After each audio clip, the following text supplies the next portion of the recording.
Hey there everyone, Afrodo Reviews here, and on this channel I bring you books to help you decide, are they worth reading over a second breakfast? Or do they deserve the fiery pits of Mount Doom? Well, let's decide. So, we can have a conversation about personal space? So, you guys might be wondering, with the review coming out being so close to Christmas, what's the Christmas book that I have given you guys? What is the book I have chosen to best represent my Christmas mood, beyond the one that's going to come up soon? After all, I am wearing the Santa shirt. Well, here's the thing. I know that you know that I have chosen a certain book. I know, you know, that I'm not telling the truth. I know, you know, they just don't have any proof. It's the deception, learn how to bend your worst inhibitions, then the psych you. Okay, so full disclosure, part of the reason I'm doing this is I've been having such a major Psych binge lately, and when I saw one of these books in the thrift store, I just couldn't help myself, and I'm like, you know what? I have to read this. This will be my gift to you guys, to indulge in my binge. And you know what? Psych, for all intents and purposes, is a rather decent show, so I'm hoping the book held up. I was hoping the book held up, I guess I should say more accurately. But anyways, okay. Also, fun fact, what I was supposed to read this today was Psych, Mind Over Magic. However, I made the mistake of leaving that book where a certain someone could reach it, and now I don't have that book anymore. Not the one licking the back of my head, but, you know, the little gremlin back there destroying a peanut butter and jelly sandwich. So anyways, today's book is Psych, A Mind is a Terrible Thing to Read, which is an expanded universe novel from the series known as, obviously, Psych, where, for those of you who aren't familiar with the premise, is a series about a psychic detective named Sean Spencer and his best friend, Burton Guster, who work with the Santa Barbara police to solve crime. Only the twist is, Sean isn't really psychic. He's merely maintaining the illusion since the first season, due to needing to lie to avoid jail time. This book was published on July 1st, 2008 by author William Rabkin, and was the first in a 5-part series written by Rabkin himself. Actually, the date of publication seems to vary depending on which side I look this up, as Wikipedia actually has it listed as a 2009 release date, whereas Goodreads is the one that gave me the 2008 release date. Meanwhile, Amazon has it listed as 2009 as well, but instead of January 1st, it's listed as January 6th, and claims that is, in fact, it's a reprint edition, though, not the original. So, you know, off to a great start. But, anyways, report card.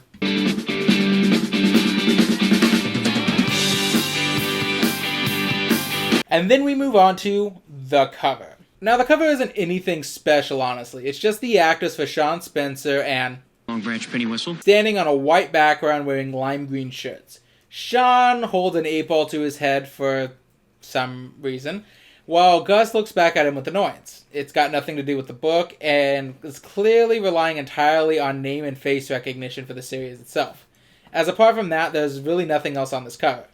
So it's not a great cover. It's not much else I can say about that. But unfortunately, when it comes to expanded universe novels, that's kind of true. They rely a lot more on name recognition and, you know, face recognition than anything about the book itself to immediately sell it. But what about the synopsis, you ask? Well, I'll just go ahead and read that now because I'm recording this video a little late and I didn't send the synopsis read to somebody. So, here we go. With 87 parking tickets to their credit, it doesn't take a psychic to predict what happens when Sean and Gus go to pick up Gus's impounded car. They get busted. Sean is convinced they've stumbled across a criminal conspiracy, but Gus just wants to get away intact. Unfortunately, the fleeing Gus is run over by a speeding Mercedes. When he wakes up in the hospital, things have gotten even worse, because while Gus was unconscious, Sean picked up a new sidekick, Tara Larison, a beautiful woman who insists she's Sean's psychic slave. God, she's Sean's psychic slave. That's a bit of a tongue twister for me. And who won't leave them alone until she's fulfilled every one of Sean's desires.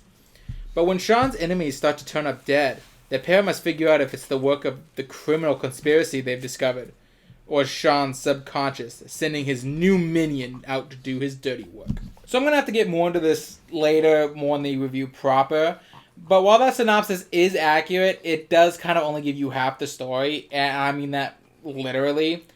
Otherwise, it's fine enough. I think it gives just enough context without needing anything in addition to talk about this book. So let's move on to the review.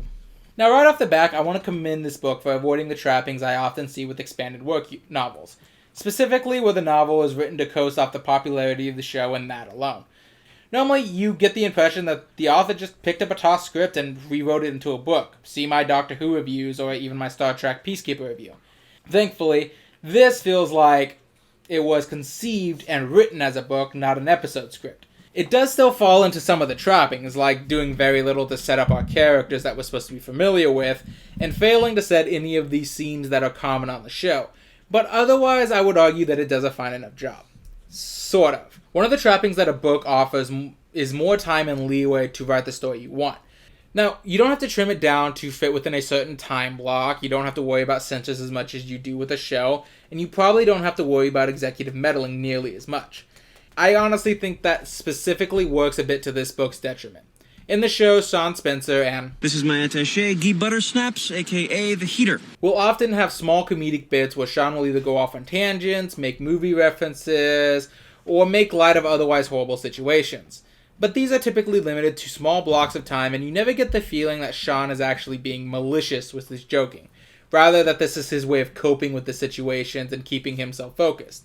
There's actually a great theory that Sean is ADHD, which makes a lot of sense if you watch the show enough. Then why am I here? Because you're easily distracted. What? When it comes to mental focus, I'm sharper. Ooh. Thanks, man.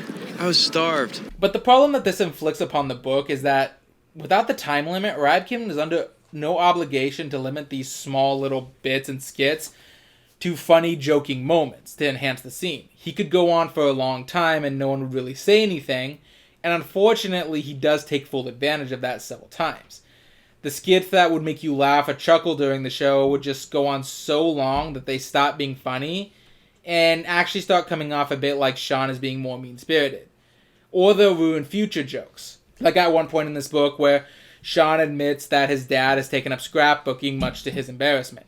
So when we finally get to the chapter that takes place from Henry Spencer's perspective, we get this long, drawn-out scene that is clearly setting up a joke that our expectations are subverted with the reveal that what Henry Spencer is really doing is just putting a scrapbook together. Only we already know this twist because we were already told, and we're just waiting for this joke to come, ruining the entire effect of the scene and just kind of making us feel like our time's being wasted. Now, part of this might also be because this isn't a show. So we're not watching James Roday Rodriguez's performance on screen. So we don't get those little subtle nuances that come with facial expression. Like, when Sean makes a rather insensitive joke, we don't see that slight hint of instant regret that he was so callous. Or we don't see that hint of, ooh, this situation's uncomfortable, I need to joke about it before he does it. But I do also feel like at a certain point, the joke just goes on too long, killing both the joke and lowering my opinion of the character. But inconsistent character work isn't too uncommon in this book, it seems. Because there's a lot of it. Our main character actually isn't Sean Spencer. This is my partner, Jonathan Jacob Jingley Smith. And he acts a lot less like the Gus I know. This Gus is much more weak-willed, more whiny and insecure, and more easily taken advantage of by Sean, despite being an almost equal partner in his antics when he isn't being the voice of reason to Sean's craziness. Oh, you want to do this? Come on. You want to do this right now? Come on. Right, come on, baby girl. Come on. Come on. And as I mentioned, they both feel more mean-spirited too. I know this was written in 2008 or maybe 2009, but I don't see a world where Gus looks back on his childhood and rues that he wasn't allowed to call a kid an R-word for being funny-looking with glasses. And also learning about a guy who's kidnapping small animals to be used as bait animals in a dogfighting ring will never be funny to me, no matter how much the book tries to make it seem more lighthearted than it is. That was like a huge tonal whiplash in one scene, and it's just one of those, wow, that's awful. Why is the scene being presented to me in a light-hearted sense? In addition, other mainstays of the show, Detective Lassiter and O'Hara, are pretty much just minor characters who are barely present within the book. Which is fine, admittedly. There are several episodes like that within the series itself. But it is notable to say. However, even the book's own unique characters suffer from this. The character on the back, Tara Larison, the book is incredibly inconsistent on how it actually wants me to feel about it. On one hand, the book portrays her as a mentally unwell woman who latches onto Sean for some unknown reason because it gives her life purpose, and that ultimately she just needs help and not to be taken advantage of. On the other hand, she is an actual serial killer who suffers psychotic breaks which cause her to disassociate, murder people she's closest to, and then enter a state of denial where instead of realizing what she's done, she simply believes that these people fell downstairs. And while that is still a little sympathetic, the way the book wants me to look at it is almost like she's a lost child, and I need to be happy that her ultimate fate is just being put in a psychiatric ward that's more like a vacation than an actual prison. Even as it tells me that she's killed someone else in between scenes that they found in her trunk, and it's like, you need to pick one characterization. She's not a kid who's breaking toys and not realizing she's done it. Like, I think I would have even accepted when they revealed that she is out there, doing things like beating a guy unconscious because he won't stop putting pickles on Sean's burgers. That I could withstand a little better than, the scene where she killed a podiatrist in between when they last saw her to now and claims he fell downstairs. But of course, that would only really work if the mystery was focused. You see, the back of the book would have you believe that the story is about Sean Spencer and... This is my partner, Scooney, U-turn, Singleton. trying to prove that there was some kind of criminal conspiracy at the impound lot after Gus's car is towed. But that's only one plot line. In fact, in this 288-page book, it tries to tell two separate stories simultaneously. The first one is on the back, but the second one is that, out of nowhere, an old classmate of Sean's and Gus contact them, having since become a multi-billionaire since, the last time they saw him. The old classmate, with the appropriate name of Dallas Steele, tells him that he wants to prove psychics are real, and wants Sean to prove it, only twist, as it turns out his entire goal was to shame Sean and Gus and expose them as frauds due to some preschool antics that was pulled on him when they were in school together. But then suddenly, he's murdered, and they suddenly look like prime suspect number one, along with their crazy new helper, Tara. Now you might ask, how does this plotline mesh with the one from before, where Gus's echo is towed, and Sean believes he's discovered a criminal conspiracy at the impound lot? Well, let me tell you, it doesn't. The plotlines are not only completely separate mysteries, but they have no actual synergy in the slightest. You could remove the Dallas Steele plotline, and apart from needing to change a few characters in a couple scenes, you wouldn't even need to touch the plotline of the, impound lot. The killer, the motivations, hell, even the cast in both mysteries are so unconnected, I was legitimately confused why they're in the same book. I even had a theory of what the actual twist was that made it much more sense than I think this book went with. And I, in my mind, would have made the plot lines work together rather than separate. It might have been a bit convoluted, admittedly, but it would have at least made sense why both the mysteries were together. It sort of felt like the author wanted to tell both stories, but couldn't think of enough material for either story to stretch it across about 300 pages. Instead of simply just writing a shorter book, he slammed them both together and connected them with the bear's threats. There was, seriously, entire sections of this book where you would forget the other mystery was even taking place. After Dallas Steele contacts them, it goes for about 50 or 60 pages before all of a sudden they get brought back to the impound lot, and you're like, oh yeah, that's happening in this book too. So in the end, I'd probably give this book a 6 out of 10.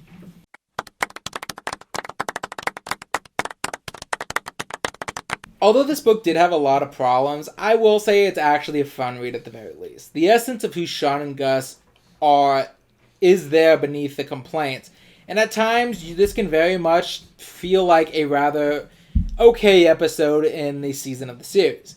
I just think that the author was perhaps not as prepared to take it into book form as he thought.